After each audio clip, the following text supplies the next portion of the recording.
Welcome back to BrainWaves, episode 152 today. As always, I'm Squish McGee. Joining us today is the man of the hour in brain science, Dr. Brian Cranium of Western University. So glad to have you here, Brian. Welcome.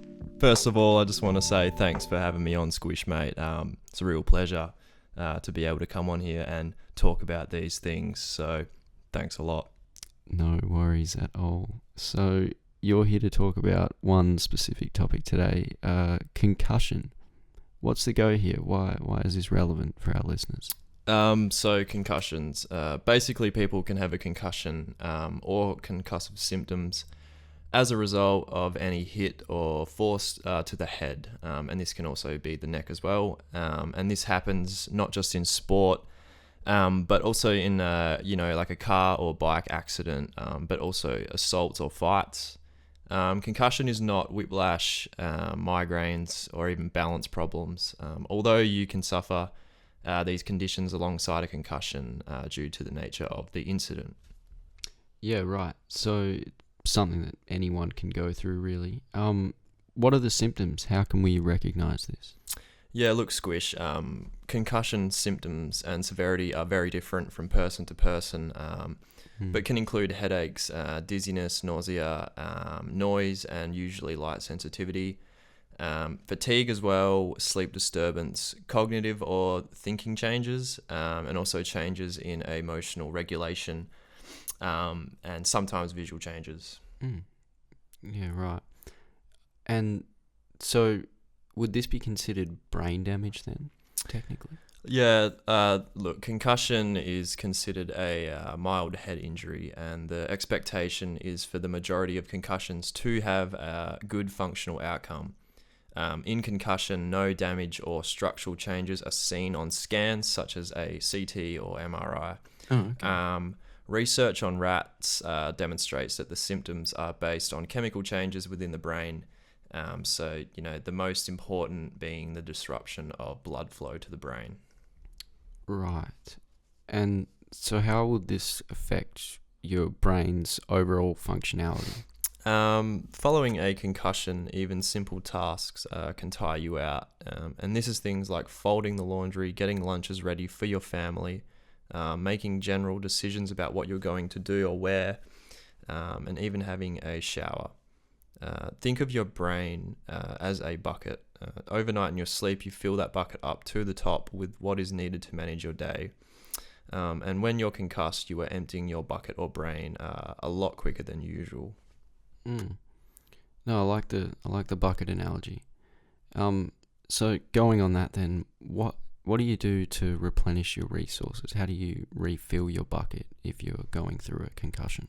The most important message following a concussion is to rest and replenish your resources.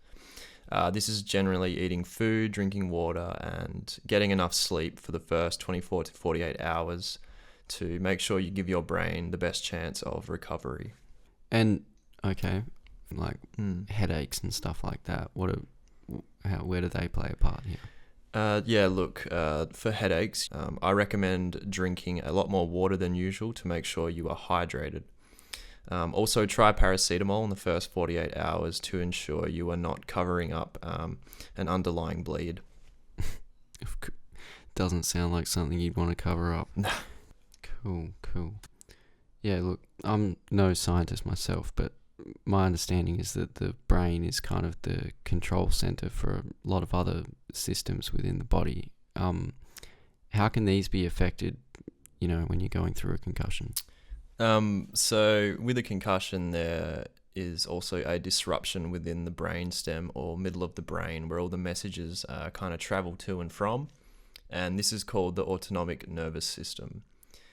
This system regulates or manages a lot of functions such as temperature, exercise tolerance, your sleep cycle, and emotions with fight, flight responses and anxiety. What about nausea? I've only been concussed once myself, but I remember being quite nauseous, feeling sick all the time. Yeah. How do you deal with that? For nausea, it's a little like pregnancy where you don't have the resources to manage your additional burden. I like to think of the brain as being the baby. You need to eat regular little snacks rather than 3 big meals. And you may need to eat plainer foods to help your stomach settle. And do you have any advice in regards to, I understand that like the elements can be quite intense during this sort of situation. Do you have any advice on how to deal with like light and noise sensitivity? Yeah, in my professional opinion, to deal with light, I would try wearing a peaked cap and sunglasses when you go outside, and turning screens to night mode. For noise and busy environments, try noise cancelling headphones, or even going out at a quieter time of the day, that kind of thing. If you have any dizziness, you may need to see a physio with neurological or vestibular experience if it's not settling. What about sleep? Yeah, so your brain is desperate for more sleep, and you need to get back into that cycle as quick as possible. Don't sleep during the day if it is going to affect your overnight sleep. Make sure your bedroom is protected from light and noise, and even try going to bed earlier if you are really tired. And sometimes exercising before bed can also be another great way to tire you out as well. Great. And what about during the day?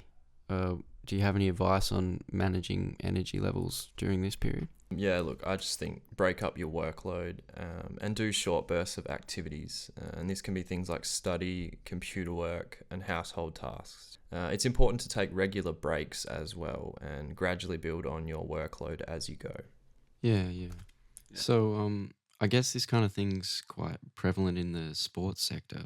What advice would you give to athletes in regards to recovery and getting back into exercise and training? It may be hard to build your exercise tolerance, but a gentle challenge is what I'd recommend. Start with a 5 to 10 minute walk and gradually increase the effort so you can feel your heart rate as you go. You can also have your exercise tolerance more formally assessed by a physio if you want, as this will provide you with more guidance of how to build your heart rate within exercise. Yeah, don't go too hard straight away. Sounds like a bit of common sense to me, really. So what about moods? Can this have any emotional impact? So usually with a concussion, you may think you are going a little nuts or crazy, but that is just your autonomic nervous system giving you a different message. You may cry for no reason or be easily startled, and this is because your fight or flight response may be exaggerated. Usually in these situations, it's important to slow things down, and just take a step back and have a breath, really, and just try and reduce your stress levels. Mm. Yeah, no, it explains a lot about my experience with concussion, that's for sure. It's a lot for the brain to handle. Yeah, that's right, Squish. It usually is a lot for the brain to handle. It's quite normal to experience these things. Usually it's poor concentration, forgetfulness, poor reaction timing, and poor ability to problem solve and make just general decisions. Again, I recommend taking it slow, get help from other people, and plan ahead for things using lists and reminders. Managing this stress is really important. Also, you may need to go to Centrelink to make sure you have income, or I'd recommend seeing a financial advisor. In some cases, you may need to talk with a counselor or psychologist to help manage stress from trauma or anxiety. Most importantly, monitor your symptoms and accept that your recovery will take time. Don't put unnecessary pressure on yourself. It's your brain. Make sure you be nice to it. Very true, Brian. We've just got to swallow that pride sometimes, don't we?